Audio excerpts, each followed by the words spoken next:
about the number 2 cause of the 7 causes of cravings. Now, if you're really struggling with these sugar and carb cravings, you might want to think about unbalanced blood sugars. By the end, you'll be able to see the connection between your cravings and your blood sugar. Glucose is really just fuel for the body. It is the primary sugar in the bloodstream, and our brain prefers either sugar or fat. If you're following a strict ketogenic where it's less than 20 grams of carbohydrates, you're going to be fat adapted and your fuel will be fat. But for most people, we don't follow that strict of a diet for carbohydrates, and our primary fuel source will be glucose. Protein is not the preferred fuel source. And actually, your body has the ability, if you consume too much protein, it will convert it to sugar. And it has the ability to take our muscles and convert it into sugar. Again, your brain is very intuitive. It needs a constant fuel supply for us to be alive. And without that fuel source of either sugar or fat, it can break all of our body parts down so that it can continue the fuel. So, how does it do this? It has checks and balances to make all this work. We eat carbohydrates and it turns it into sugar, which then gets turned into energy. When we eat a meal, our blood sugar naturally rises. And within an hour and a half, 2 hours, that blood sugar should be back under control if you are consuming appropriate foods. So, and that is because of insulin. So our pancreas secretes insulin when it recognizes that there is sugar in the blood.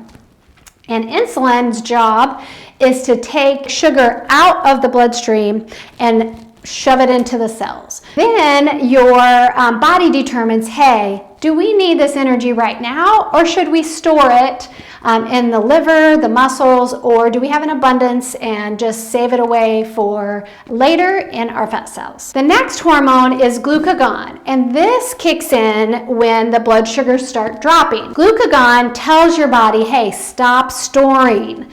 We need some of this energy right now. So glucagon is a positive in the aspect that it's telling your body, hey, let's start burning some of these sources of sugar so that I have fuel. The last hormone is cortisol.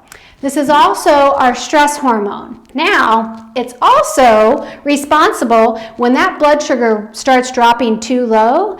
It's responsible for boosting it back up so that it can have an adequate supply in the bloodstream.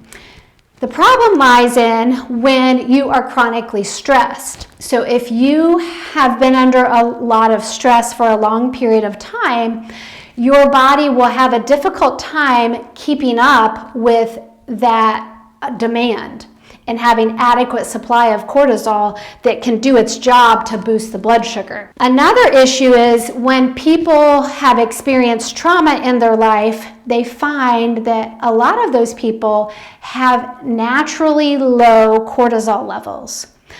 So they struggle with these types of symptoms, the shakiness, the cravings, the brain fog, their weight is going up. So when the blood sugars drop, cravings will increase because your brain needs that fuel. So it's going to make you crave those things to get that boost in the bloodstream. When you are craving more carbs, your blood sugar is going to maintain at a higher level. So it's kind of a vicious cycle that you get yourself into.